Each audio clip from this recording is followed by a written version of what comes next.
पुण्यातल्या drunk and drive प्रकरणामध्ये आता एक अपडेट समोर येते ती म्हणजे गाजत असतानाचे प्रकरण। नागपुरात सुद्धा पुण्यासारखीच एक घटना घडलेली आहे। नागपुरात मद्यधुंद कार चालकाने 3 जणांना उडवलंय, तर यात पत्नी, पती आणि 3 महिन्यांचा चिमुकला जखमी झालाय।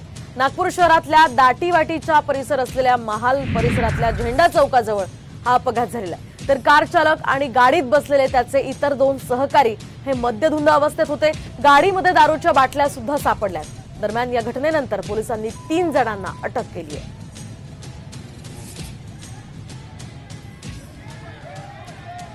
आपण पाहतोय पुण्यानंतर आता नागपूरमध्ये सुद्धा हिट अँड रनची ही केस समोर आलेली आहे।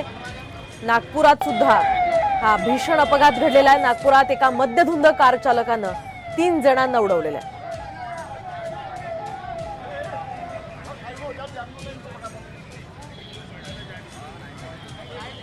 गाडी आहे रेनॉल्ट कंपनीची 4 व्हीलर, त्यामध्ये 3 युवक होते आणि त्यांनी रॅश ड्रायव्हिंग करत काही व्यक्तींना उडवली अशी माहिती समोर आली होती। यामध्ये एक महिला आहे, तिचे 3 महिन्याचे बालक आहे आणि एक तिसरी व्यक्ती आहे, त्या तिघांना यांनी जखमी केली अशी माहिती मिळाली होती। ऑन द स्पॉट घटनास्थळावरून एक आरोपी ताब्यात घेण्यात आला होता। दोघं फरार होते, त्यांना परापंचेस आता अटक केली आहे। परंतु त्यांच्या गाडीमध्ये जे दारूचे बॉटल्स मिळाल्यात काही आणि काही गांजेसारखा दिसणारा सबस्टन्स मिळाला आहे, तर ते इन्फ्लुएन्स खाली असण्याची शक्यता जास्त आहे। तर ते प्रिझ्युम करूनच आपण गुन्हा दाखल करत आहोत।